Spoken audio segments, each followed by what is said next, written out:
বাচ্চা কাচ্চা নিয়ে ব্যাগ নিয়ে যত সমস্যা সব আমাদের। এই ভাঙা পল্টনে এইখানে একটা নোটিশ দিছিল যে এই পল্টনের লোক নামানো চলাচল নিষেধ, ওরা সেটা ছিঁড়ে ফেলাই দিছে। বা যদি টাকা কম দেয় আটকায়, জনগণ এত বেশি বিব্রতকর অবস্থায় পড়তেছে এই টোলের কারণে।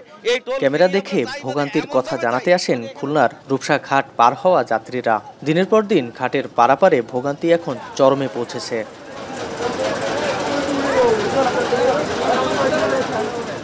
রূপসা, ভৈরব, শিবসা, ময়ূরসহ বেশ কিছু নদ নদী ঘিরে রেখেছে খুলনা শহর। দক্ষিণাঞ্চলের বেশ কিছু জেলার মানুষ খানজানালী সেতু ছাড়াও বিভিন্ন ঘাট ব্যবহার করে নদী পার হন।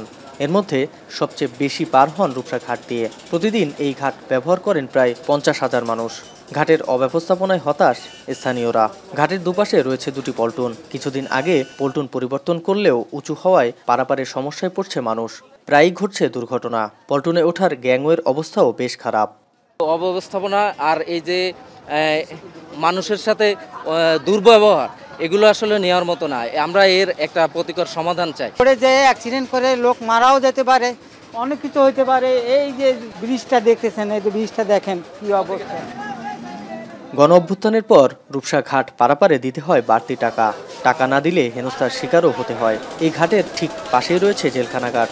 সেখান থেকে প্রতিদিন হাজারো মানুষ পার হলেও নেওয়া হয় না টোল।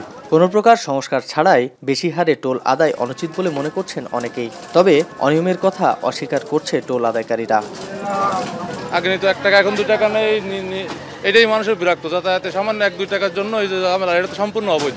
আমাদের সাধারণ মানুষের দাবি টোল তুলে দেওয়া হোক, অনতিবিলম্বে একটা ফেরির ব্যবস্থা করে দেওয়া হোক। আমরা এই যে বারবার কাজ করাই, যে কোনো জিনিসের পরিচালনা না থাকলে টেকে না। আমরা আমাদের সরকারি ইজারা অনুযায়ী আমরা টাকা নিই। খুলনার এই রূপসা ঘাট থেকে বেশ মোটা অঙ্কের একটি টাকা আয় হয়, যার কারণে এই ঘাট নিয়ে সারা বছরই টানাটানি চলে বিভিন্ন মহলে।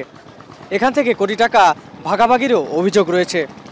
বর্তমানে সাধারণ মানুষের কাছ থেকে দ্বিগুণ টাকা আদায় করা হলেও সরকারি কোষাগারে জমা হচ্ছে সামান্য কিছু টাকা। আগে ঘাটের টোল আদায় করত খুলনা সিটি কর্পোরেশন। অভ্যুত্থানের পর নিয়ন্ত্রণে নেয় অভ্যন্তরীণ নৌ পরিবহন কর্তৃপক্ষ।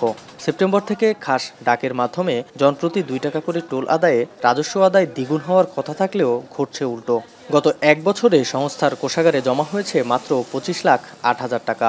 এছাড়াও আলী আকবর নামে এক ইজারাদার প্রতি মাসেই বাড়িয়ে যাচ্ছে ইজারার মেয়াদ। তবে এবার আনুষ্ঠানিক বিজ্ঞপ্তি দিয়ে ওপেন টেন্ডারের ডাক দেওয়ায় রাজস্ব বাড়বে বলে জানায় বিআইডব্লিউটিএ। নৌপথটা স্বাভাবিক রাখতে কিন্তু নিয়মিত আমাদের ওই নৌপথে মার্কা, বয়া, বিকন এবং বাতি এই সমস্ত স্থাপন করা হয়ে থাকে। ঘাটে সংশ্লিষ্ট কর্তৃপক্ষের নজরদারি প্রয়োজন বলে মনে করছেন নাগরিক নেতারা। পাশাপাশি নিয়মতান্ত্রিক পদ্ধতিতে ইজারা দেওয়ার কথা জানান তারা। হরিলুটের মতো অবস্থা। সেখানে একদিকে যাত্রীরা ট্রলার ভাড়া দিয়ে আসেন, তারা আবার 2 পারে টোল দেন, সেই টোল আবার বৃদ্ধি করা হয়েছে, নৌকা ভাড়া বৃদ্ধি করা হয়েছে। এবং আরেকটা সবচেয়ে দুঃখজনক যে মানুষের হাতে একটা বোঝা বা ব্যাগ থাকলে টাকা দিতে হবে, তাদের লেবার কাজে লাগাক আর না লাগাক। ইজারাদারদের দৈরাত্য থেকে রেহাই পেতে টোলমুক্ত ঘাট চান স্থানীয়রা। রামিম চৌধুরী, এখন, খুলনা।